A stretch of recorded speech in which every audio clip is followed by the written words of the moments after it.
नमस्कार दोस्तों। कहते हैं भक्ति तर्क पर नहीं, श्रद्धा और विश्वास पर आधारित होती है। मनुष्य जैसा विचार करता है वैसा ही बन जाता है। जैसे मनुष्य की श्रद्धा होती है उसी के अनुकूल और अनुपात में उसका निर्माण होता है।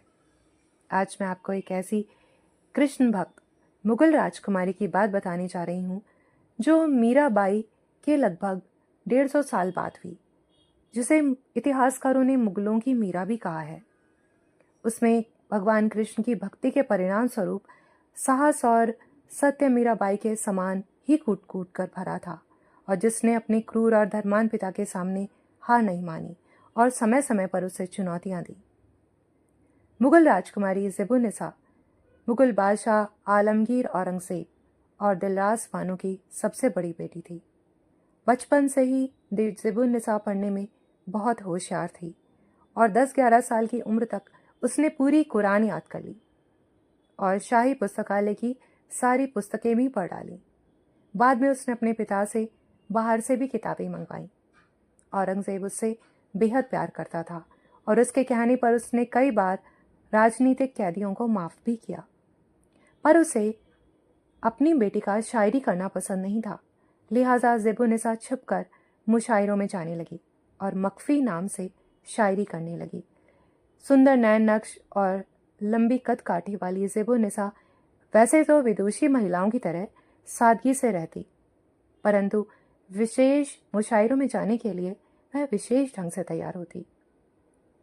ज़ेबुन्निसा जनता से बहुत प्यार करती थी और अपने पिता से मिलने वाली धनराशि को वह ज़रूरतमंद लोगों में बांट देती। यही नहीं, वह समय समय पर अपने पिता की धर्मांध नीतियों का भी विरोध करती। जब औरंगजेब ने शिवाजी को कैद कर लिया तो ज़ेबुन्निसा ने न सिर्फ शिवाजी को किले से भागने में भी मदद करी, बल्कि शिवाजी के बंधक बनाए गए पुत्र संभाजी को अपने संरक्षण में लेकर उसे जबरदस्ती इस्लाम बनने से रोका। इसी तरह औरंगजेब के धर्मांध शासन के खिलाफ बगावत में शामिल होने पर भी औरंगजेब उससे नाराज था। कहते हैं ज़ेबुन्निसा बुंदेल के हिंदू राजा से प्रेम करती थी और उनसे विवाह करना चाहती थी। जब औरंगजेब को यह बात पता चली तो उसने ज़ेबुन्निसा को कैद करवा दिया। इस कैद में वो 20 साल तक रही। कैद में रहते रहते वो कृष्ण भक्ति में लीन हो गई और कृष्ण भक्ति में उसने बहुत सारी रचनाएं की। बाद में दीवाने मख्फी में इन्हें प्रकाशित भी किया गया। कहते हैं मिर्ज़ा गालिब के अलावा वही एक ऐसी शायरा थी जिसकी रचनाओं का अनुवाद अंग्रेज़ी, फ्रेंच, अरबी सहित कई विदेशी भाषाओं में हुआ। कैद में रहते रहते राजकुमारी बीमार रहने लगी और जेल में ही उसने अपनी कविताओं और गज़लों से पिता के खिलाफ बगावत के पैगाम लिखे।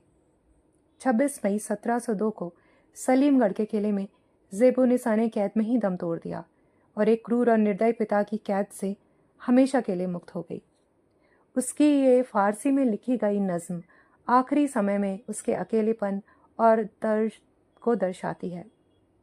पर मज़ारे माँ गरीबा, ना चिरागे ना गुले, ना परे परवाने सुजत, ना सदाई बुलबुले। हमारे ऐसे गरीबों की मज़ार पर ना तो कोई फूल चढ़ा था और ना चिराग ही जला था। यहाँ पर कोई परवाना शिरकत नहीं करता और ना ही कोई बुलबुल गीत गाती है। आशा है आपको ये कहानी पसंद आई होगी। धन्यवाद।